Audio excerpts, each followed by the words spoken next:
Alrighty, well, welcome back to another installment of the EG Hatchback restoration project. Today, we're going to get the dash installed and the car running. Stick around to the very end of the video because I've got a little bit of a preview of what's coming up in the next video, which is going to be pretty sweet.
Well, I've got the dash back in the car.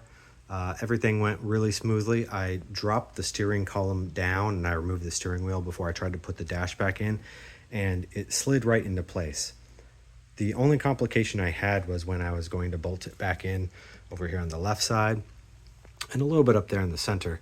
But I put a piece of weather stripping all the way around the dash to where it contacts the interior of the car along those big plastic edges. There's a little bit of cushion so there won't be any rattling or vibration. This thing is in very, very solid, and I'm actually missing, I think, one of the tabs for mounting it back on here broke off. So this is not actually mounted, but it is mounted underneath the glove box and over there on the right hand side and below this center vent. I couldn't wait to see it all put together, so I went ahead and threw on, this is the black or gray steering wheel and airbag out of the 95 SI interior that I bought, along with all the black plastic trim pieces to go along the steering column. I went ahead and threw in a radio. This is the newest one I had. A lot of the radios I have are for, I was trying to put in my CRX, so EF styling. This is the newest looking one I had.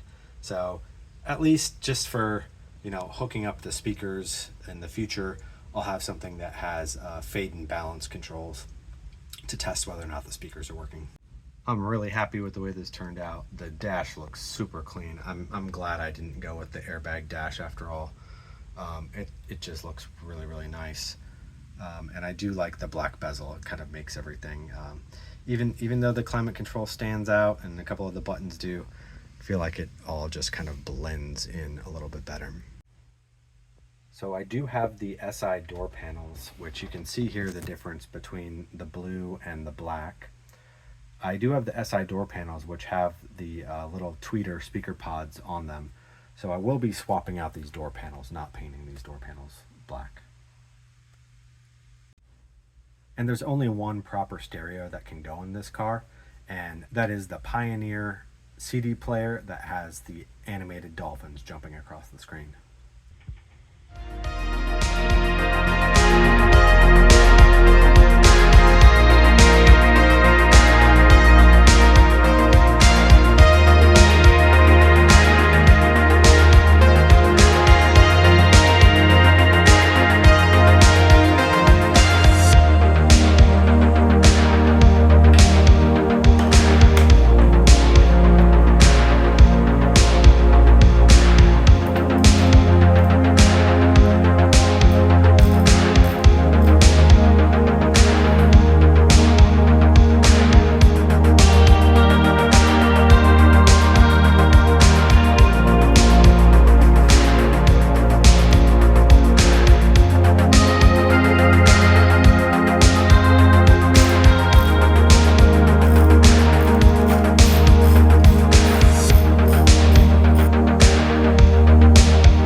here we are. I think it's the moment of truth. I'm about to hook up the positive terminal to the battery and turn the key on and see what happens and see if we can get this thing started.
Alrighty, well there you have it. It took a couple of tries to get it started, I think just because the fuel system needed to prime and everything needed to get going because it was, fully apart previously.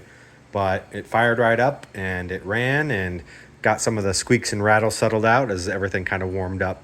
There are some brand new belts on the AC pulley and the alternator pulley, so I expected those to need to loosen up a little bit.